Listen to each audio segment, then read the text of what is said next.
Olá, bem-vindo à nossa segunda parte da terceira estrela do Profissional 5 estrelas.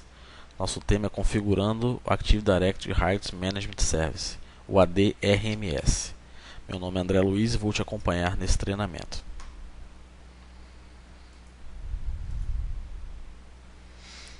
Na nossa agenda, nós vamos falar sobre o ADRMS.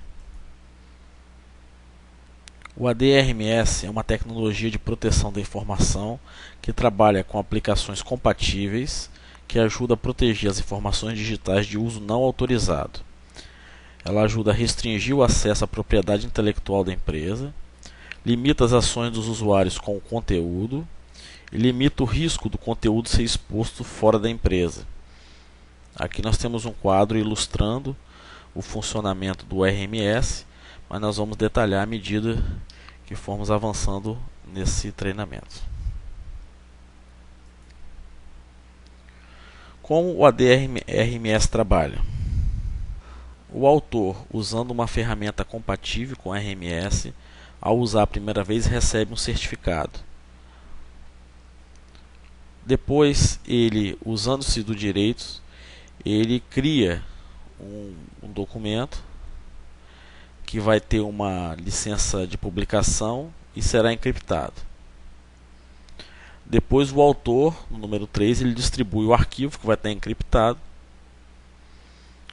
O receptor, ele abre o arquivo e a aplicação, também compatível com o RMS, consulta o servidor para ver se ele tem direito a abrir esse arquivo, recebe uma licença de uso.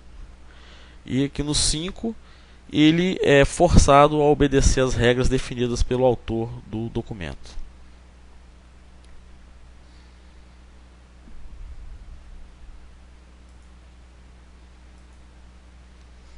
As opções usando o ADRMS. Aqui eu tenho algumas ações, por exemplo, a proteção de arquivos importantes, não encaminhar ou não imprimir um e-mail, ajudar a proteger o conteúdo da intranet da empresa e o suporte a identidades federadas.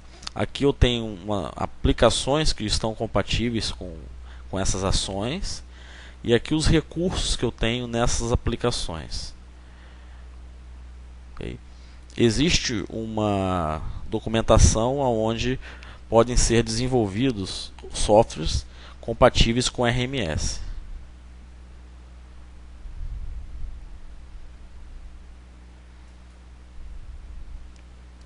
Vamos ver agora quais são os componentes que são necessários para a gente montar uma estrutura de ADRMS. Então nós temos aqui primeiro o autor da informação e um receptor, que vão estar sujeitos às regras que o autor do documento ou do produto vai colocar. Por exemplo, vou mandar um e-mail, mas eu não quero que esse e-mail seja encaminhado ou impresso. Nós vamos ter aqui uma aplicação compatível com o RMS, lembrando que você pode desenvolver também novas aplicações usando esse recurso. Essas documentações já estão disponíveis na internet.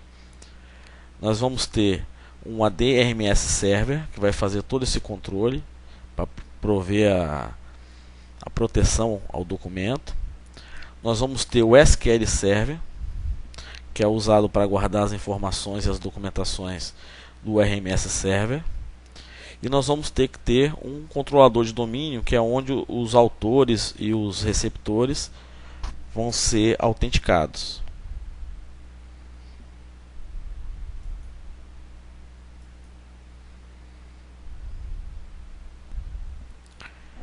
Aqui nós vamos ver todos os certificados e licenças que são usados pelo processo RMS. Eu coloquei o link aqui, lembrando que todos os links serão fornecidos num documento de links adicionais. Mas esse link ele discute um por um cada certificado ou licença dessa aqui, devido a ser muito extenso. Então coloquei o link aqui e recomendo a consulta e o estudo para detalhamento desses tipos de certificados e licenças usados pelo servidor RMS. Para quem trabalhou com o RMS 2003, o RMS 2008 ele está mais simples em termos de estrutura, mas em igual complexidade quando você desce ao nível do certificado, como é que as coisas funcionam internamente.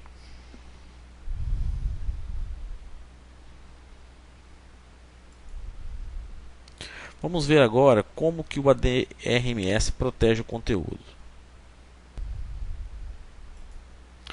Bom, primeiro, o autor, usando uma aplicação compatível com o RMS, a primeira vez que usa, ele recebe o que nós chamamos de RAC, que é o Rights Account Certificate. É um certificado de direitos de conta, né?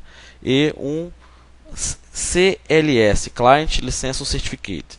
Ele recebe esses dois e acontece uma vez só, e ele vai habilitar esse usuário a publicar tanto online como offline. Okay? Então ele vai receber esses certificados a primeira vez que ele usa, que vai ser instalado na sua máquina para edição online ou offline.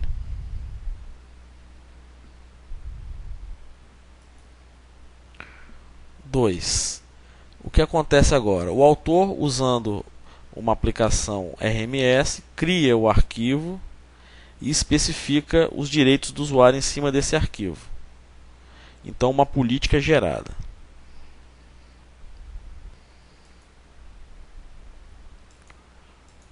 Então 3. A aplicação gera um conjunto de chaves e usa para encriptar o conteúdo. Então nós temos dois processos diferentes, se você tiver online ou offline, que a ordem que as coisas acontecem muda um pouco.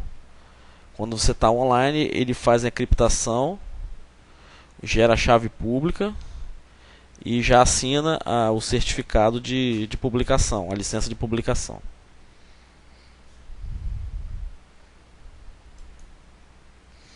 E 4, o receptor recebe esse conteúdo e, conforme essas ilustrações das setas brancas, todo o conjunto da RMS trabalha para autenticar esse receptor e saber quais são os direitos que ele tem em cima desse documento.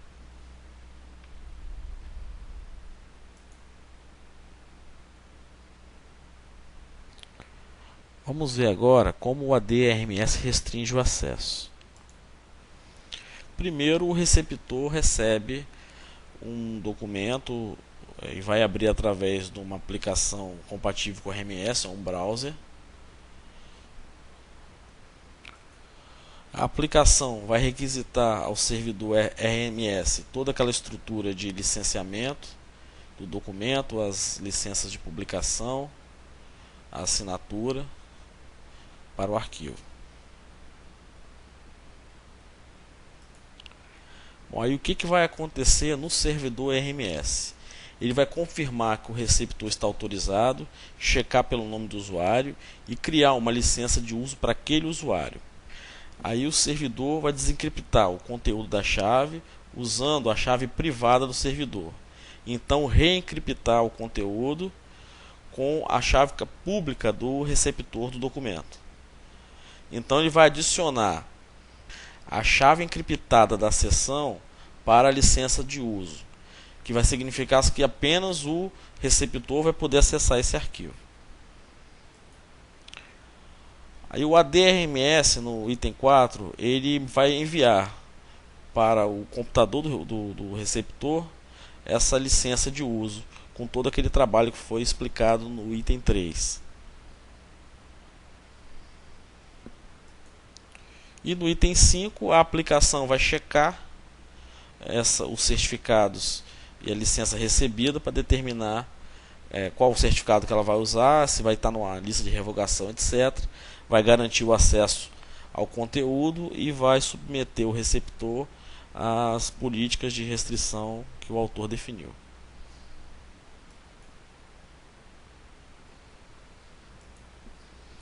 Vamos ver agora uma visão geral sobre a instalação do ADRMS. Precisa que seja um servidor membro do domínio, alguns componentes adicionais, um web server, o IS, o Windows Process Activation Service, um serviço de fila de mensagem, um banco de dados interno do Windows, uma conta de serviço separada para o ADRMS, que tem que ser criada, inclusive antes da instalação desse papel de ADRMS. E no caso de múltiplos RMS servers serem usados no cluster, um banco de dados de SQL Server separado é necessário para que os servidores possam trocar os dados de configuração, possam se sincronizar. E lembrando que depois da instalação você precisa de dar logoff e logon.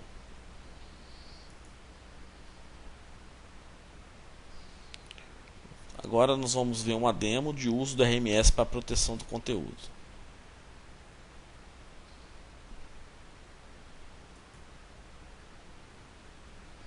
Para mais informações, visite e cadastre no TecNet Brasil.